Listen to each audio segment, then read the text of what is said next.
think that idea has been tested, and there are some rural communities who still do that, but co-housing is very much more of an urban community where it's understood that people will have their own lives and I guess their own wealth in a sense. So the wealth is kept more discreet than perhaps some of the images people might have of 70s communes.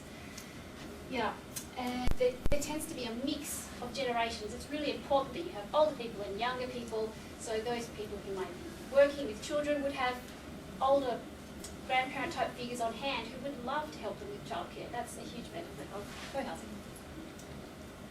Also, people like myself who don't have children, I really love the idea of being around other people's children. I think co-housing can work really well for people without kids like myself.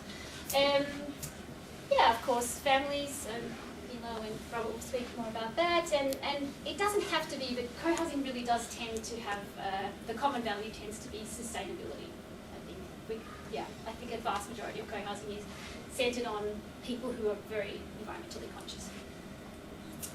Yeah, so the optimum number, I mean, co-housing could vary in size, but people have found that the optimum number, we'll take the median, around 25 households, tends to work really well. If you have too few people, you don't tend to get critical masses of people who can work on the garden or who can volunteer for meals, or that makes sense. And also when it gets too big, it can become unwieldy, but that would be more of an eco-village, and eco-villages tend to be bigger and have hamlets. They tend to divide those eco-villages into sections anyway to organise those more easily. So co-housing does tend to be around that size. But co-housing is not actually necessarily a really cheap solution, because you tend to have a quality build, you tend to want to put in so there's some capital investment in terms of the quality materials. So we will have some affordable solar panel. Obviously you recoup costs long term, but it's not, they're affordable in a long term sense, but your upfront costs can be comparable with other sort of market dwellings. So I guess safety, or you could also say, universal design is usually an important feature of co-housing. So people with various disabilities would be important, and ageing people, sustainability obviously. So the way that the co-housing is designed is incredibly important. You want to encourage people to have interactions with each other. We want to avoid situations where people can go in and out of their house. I mean, you could go in and out of your house and not talk to people. That's actually fine. But we want to allow people to have the opportunity to interact as much as possible. Information about the financing, but we'll come to that in a second or in a moment.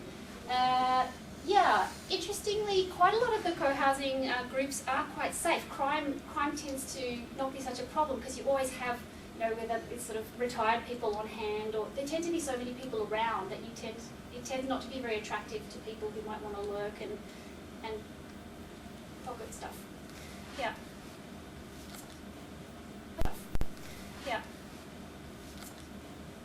Okay, so it's I guess the key aspect is that future residents participate in design. So some people may have heard of the Nightingale model, which is being rolled out pretty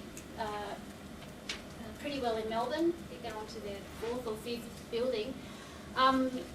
The early Nightingale apartment buildings sort of called themselves co-housing, but a key aspect that was different in those was that the architects were primarily designing the apartments and then saying to people, hey, come and live with other people who might have the same ideas as you, whereas at least this co-housing project we're talking about in Canberra, we want to be very much more participatory by future residents.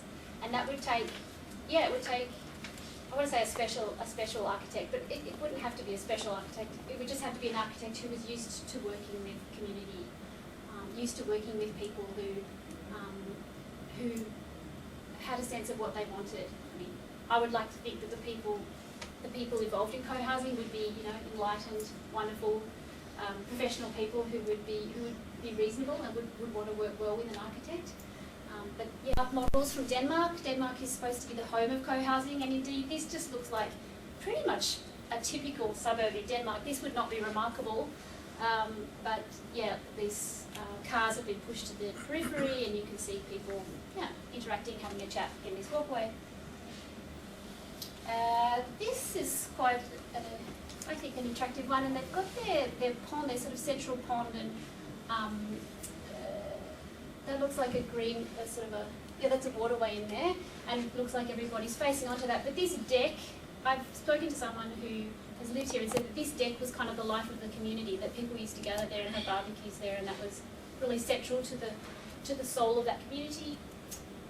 And this is just a nice example of how the garden can play a central feature. Canberra seems to be a very garden-centred place. From what apparently the ABC Gardening Show is one of the most sort of active listenerships in Canberra. So I'm a gardener, and I'd like to hope that any co-housing development was, that the garden was a real heart and soul of the place. And just another example with the garden really being a central kind of focus. So this is Robert's chance to talk about his life in Vermont. Is that cool? Sorry, let me say it again. Fellow at the National Council on Science and the Environment, Washington. Another example with the garden really being a central kind of focus. So this is Robert's chance to talk about his life in Vermont. Is that cool? Sorry, let me say it again. Fellow at the National Council on Science and the Environment, Washington, DC. A senior fellow at the Stockholm Resilience Centre, Stockholm, Sweden, and an affiliate fellow at the Gund Institute for Ecological Economics at the University of Vermont. A DTAO Master, DTAO, thank you, of Ecology Economics, the Tao Masters Academy at Shanghai, China, and a co-chair of the Ecosystem Services Partnership. I can go on, but he's an experienced man. Are you happy with that introduction? Thanks, everyone. Actually, my background is quite eclectic. So I have a master's degree in architecture and a PhD in systems ecology, and I took economics as a foreign language as part of that. So, but I'm really excited about the possibility of co-housing here in Canberra. And I was just going to tell you a bit about our experiences living in a co-housing development in Charlotte, Vermont, which is outside of Burlington. I put this slide up just to show how many current co-housing communities there are in the United States, about 263 altogether. How many are in Australia these days? About 10. About 10. Oh, maybe more, maybe 10? 12, yeah. 10 or 12. Yeah. 10. So per capita, Not many. You can see most of these are in California. There's 54 in California, and the West Coast, Oregon and Washington and Colorado. So I guess some of the more progressive parts of the U.S. This is the co-housing community that we lived in for 6 years. It's a rural one, so it's not an urban community. They had 84 acres altogether in the community. All the houses, there were 17 households clustered around a green. The reason for having this much acreage, one of the main reasons was the zoning laws in Vermont there. So it required 5 acres per household. So they basically said, here's how many acres we can get, and then we could. And I'll pass this paper around where we looked at. So they basically said, here's how many acres we can get, and then we could. And I'll pass this paper around where we looked at. Through surveys and other methods, we asked, what's the relative quality of life in intentional communities like the one we were talking about, and just normal communities, and compared it with Burlington, Vermont. And looked at 4 basic types of assets that contribute to quality of life. So there's the built infrastructure, the houses and everything. There's human capital, individual people, but more importantly, there's social capital. All of the community amenities, the interactions among the individual people, all of the stuff that contributes as a community. And there's natural capital, all of the natural environment that goes into that community. So take a look at that paper. And I think co-housing communities are trying to get a better balance of those types of assets. How do we get the right amount and the right type of built capital that actually encourages more social capital and social interaction, and sense of community that protects And my son Milo will tell you about his experience growing up there and how we here, so we had this common green where the kids could just run out and play anytime they wanted to. They could go and visit their friends in other houses. We had a common house. We had occasional meals. I think it had all the characteristics that you were talking about for co-housing communities. We had a community garden. I really liked the way this was run because it was organized by words. About living in this really idyllic setting.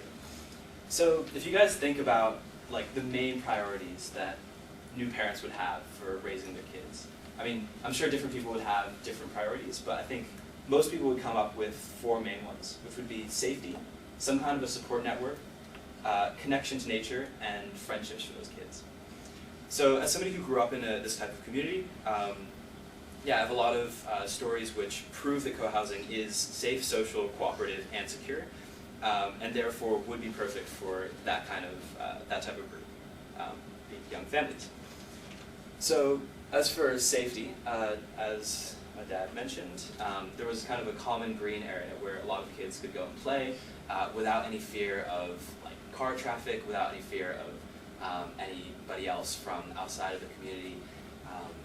So yeah, it was really kind of designed to reduce any dangers to children, and because everybody was so connected, because everybody knew each other, you could kind of just go and knock on somebody else's door and ask them to take you anywhere. So you could really trust all the other people in the community, and like go over to other people's houses. They would give you food if you needed it. And I remember at some point my mom got really sick. She got pneumonia, and my dad was away on a work trip, which in any other setting would have been disastrous, right? You have no parents, you kind of just have to look after yourselves. But in 10 Stones, we were just able to go over to our neighbor's house, where we were immediately fed and provided with movies and hot chocolate and substitute bedtime stories before bed.